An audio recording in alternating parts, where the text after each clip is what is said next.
Hi everyone, welcome back. In this video, we are going to talk about event handling. Event handling is fundamental to Java programming because it is integral to creation of applets and other types of GUI-based programs.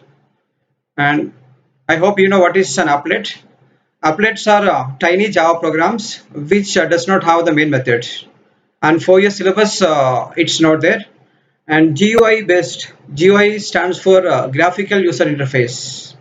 So most of your Java programs are event driven. So to support these events, or events are supported by a number of packages, which includes, as you could see in the screen, we have java.util, we have java.awt, and java.awt.events. So these are the few packages which supports events. And please note that this topic is from your last unit, last module, which is module number 5. And let us see what is an event and what are the ways by which your Java is going to handle these events. So we have two event handling mechanism in Java. Let us see what is what. The first one, it says the delegation event model. If you take any event, there are two things which is common for every event. One is source.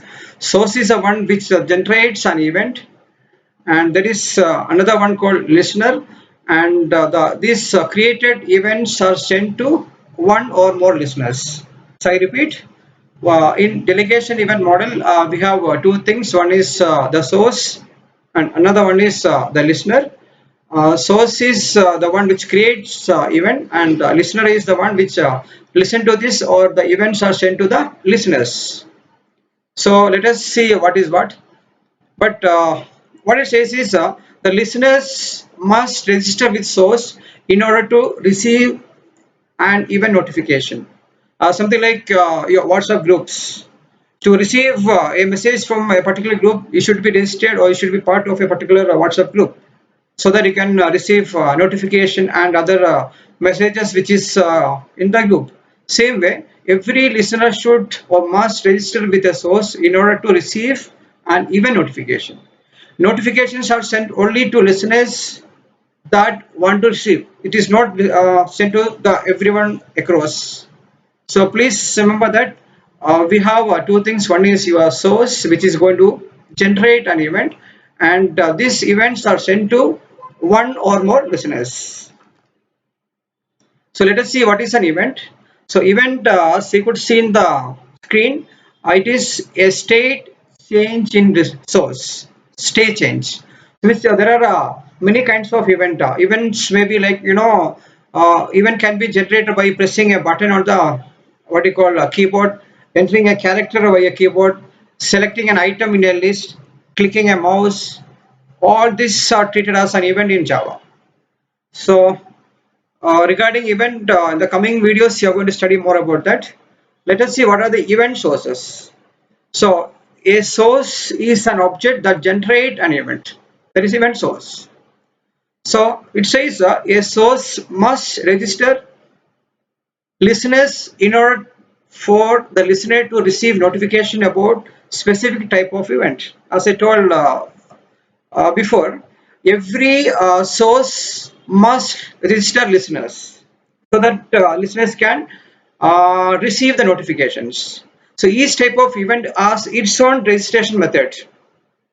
So here is the syntax for this. So please, I request everyone to remember this. This is a way the listeners get registered with the source. So we have, as you could see in the screen, we have public, void, and add type listener. So what type listener says what is the type of listener which you are going to register with the event, and type listener EL. So type is the name of the event. EL is a reference to the event listener. It's a reference. So if you take the mouse that generates, for example, if you take the method that register a keyboard event listener is called add key listener. So we have a listener called add key listener. So so you have to register the add key listener with that. If it is regarding the mouse, we have a listener called add mouse motion listener.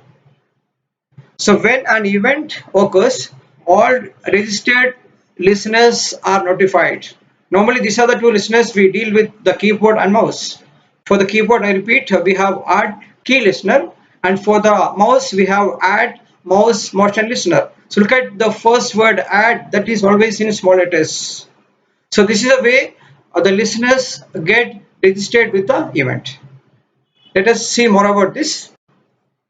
Um, But what happened is there are certain sources may allow only one listener to register. It's not like you can register only one listener with one source. We can have any number of listeners, but there are certain what do you call sources which allow only one listener to register, and this is a general form of that.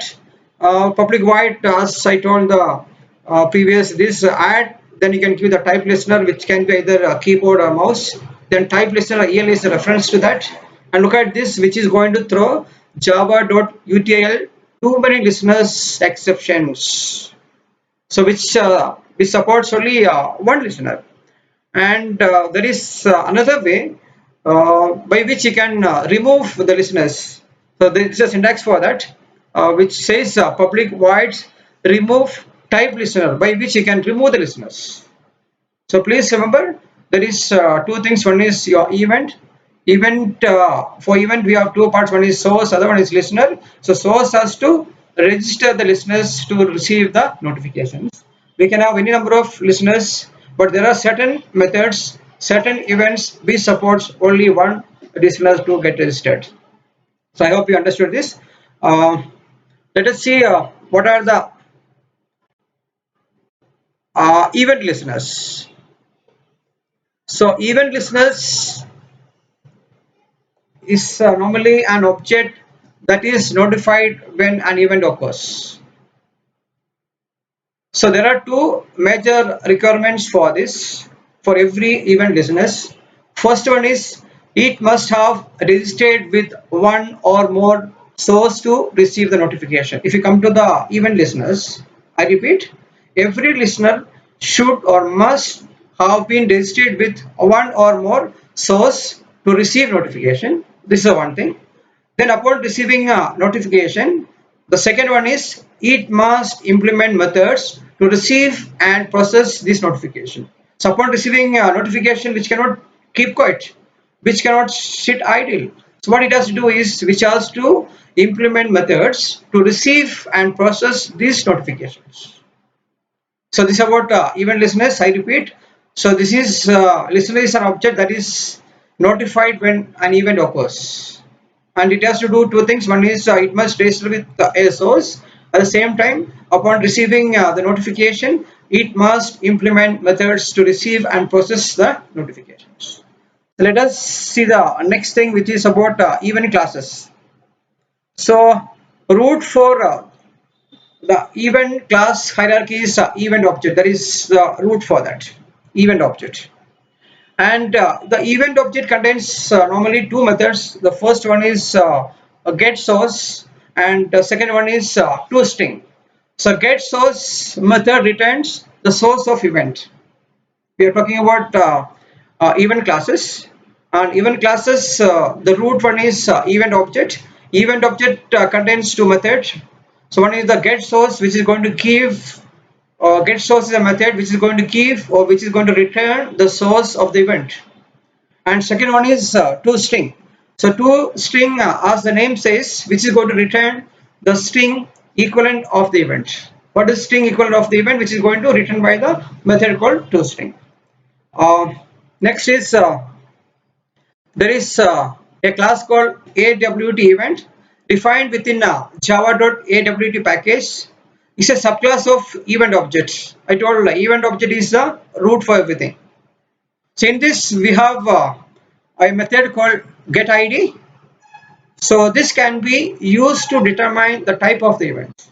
So getID don't thing like which is going to give you the idea of the event, no, which is going to give you